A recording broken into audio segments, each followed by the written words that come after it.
I really don't know if the game today warrants a long discussion about, what they should have done here or should have done there. I mean, they lost today, and they lost to a better team. I'm man enough to say that. I don't like to say that. I don't want to do it, but there's one thing that I promised myself that I would do on this show, is I'll always tell you how I truly feel. I'm not going to mask anything. Is it going to make Reed Mouse happy? Probably will clip this. I'll say it. The Cubs are a better baseball team right now. They are.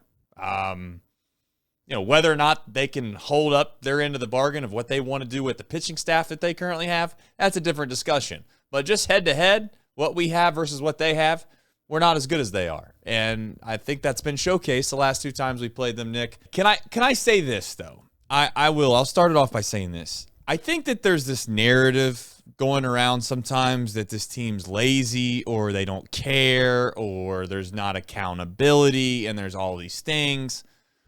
Let's just say that we don't. This is my opinion, of course, to be very clear. I don't think we have good enough baseball players. That's different than caring. I have a hard time believing that guys that have worked their entire lives since they're 4, 5, 6, 7 years old, and I know it sounds crazy, but they have sacrificed a lot in their life to play this game. They have put almost all their eggs in one basket. And all I'm saying is like, I'm not saying you should pity them for that. They make millions of dollars playing a kid's game. But what I am saying is like, for the players the Reds have, you don't not try. I know this was games ago, but it's like the whole idea of Benson not catching that ball on the right field line. Like, if you have somewhat of a clue, the situation. Benson's obviously unfortunate mishap today. That's not for a lack of trying. It's either one of two things. An unfortunate circumstance that happens from a physical standpoint that's baseball. You miss some plays every now and again. Or you could say it's bad luck. I think it's bad luck down the right field line when there's no room at all. There's a sun in your eyes and there's wind blowing. And I think today's just misfortune because you don't make the play. If you want to say he stinks, you can say he stinks, but don't say he doesn't try or doesn't care. Ellie being nonchalant and lazy at shortstop, he has a bad internal clock. He waits for the ball sometimes a little bit too long. And you know what he's done? He's gotten in a bad habit of relying on the laser beam that is his arm, and it gets him out of trouble more times than not, especially at lower levels. Like, if he's playing against single-A guys, more times than not, he can get away with that. And he's not playing in a packed house at Wrigley Field, and there's just a little extra pressure. It's a bad habit. I don't think it's laziness. So now that that's out of the way, I'd just like to say I think this team needs better baseball players. As far as the series go and the Cubs and the Reds, Nick, you said you wanted to touch on that, so I guess maybe we'll start there and we'll see where the show goes.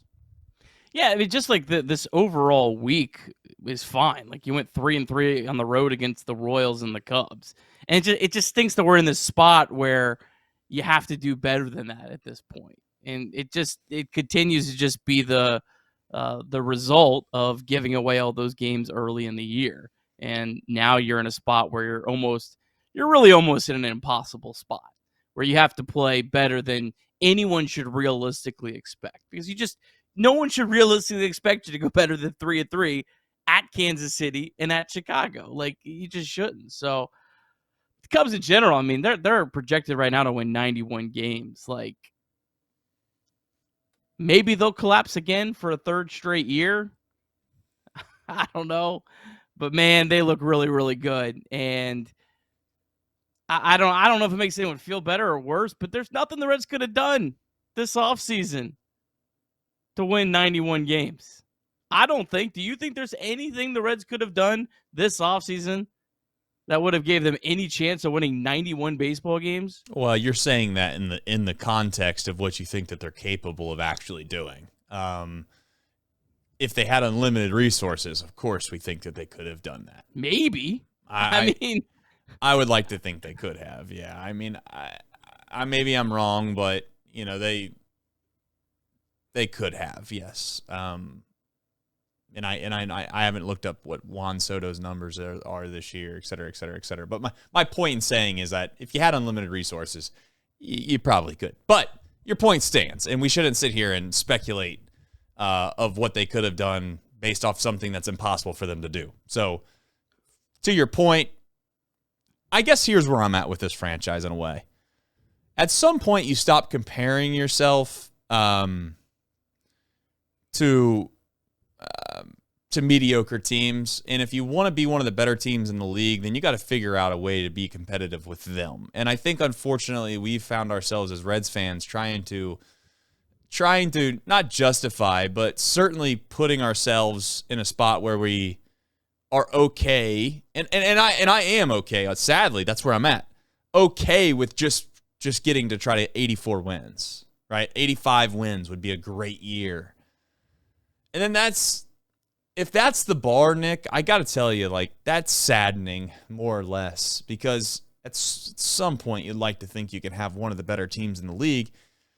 And ultimately, they're just not. I guess I don't think they're close to that right now. But that also could be a fundamental idea of having to watch this baseball team every single day for the last few months. That can do that to you. I've even thought, Nick, myself, back before I followed this team on a daily basis, I think casual fans that they have good baseball knowledge, sometimes they can see things that somebody that watches this team on a day-to-day basis can't, or they can't come to grasps with, if that makes sense. Like, for instance, Nick, if you weren't fighting the day-to-day battle of the Cincinnati Reds and this move and that move and everything, they signed Wade Miley, right? This off. Like, if you're a casual baseball fan, wouldn't you just kind of like laugh about that? Like, not laugh, but you're just like, oh, okay.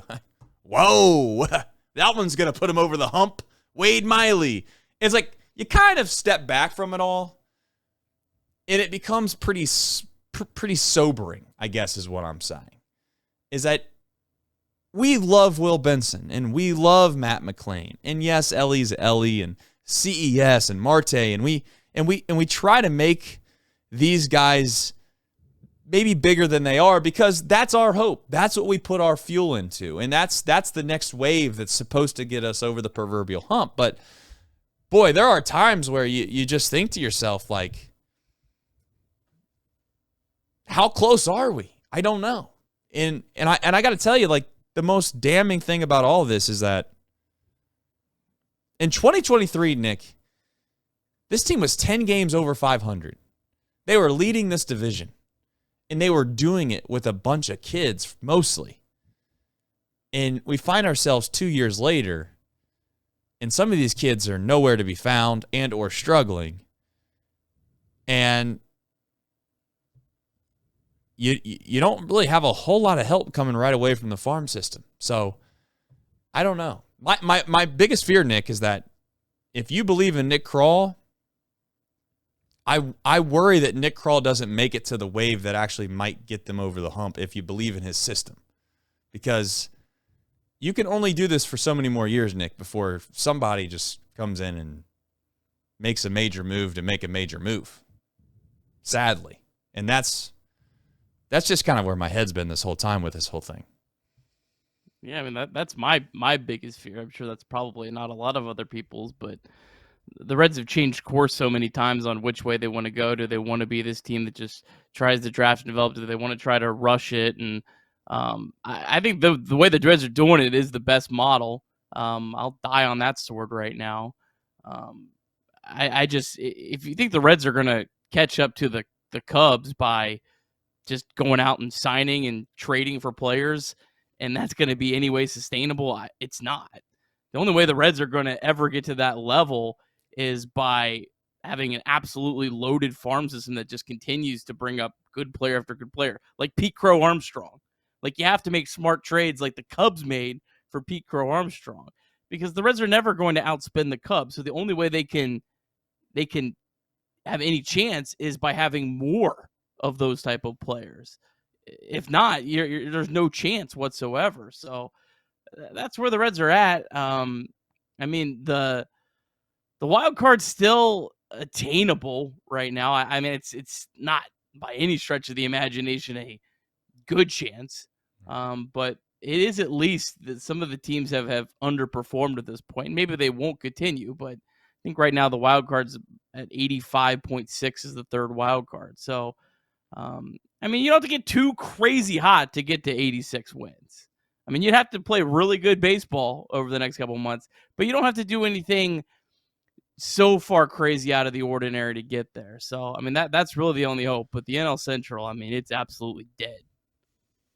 Yeah, unless the Cubs completely fall off the wagon, and they're not going to. I don't think they're going to. I really don't. And they're going to add at the deadline too. I mean, they're going to fix.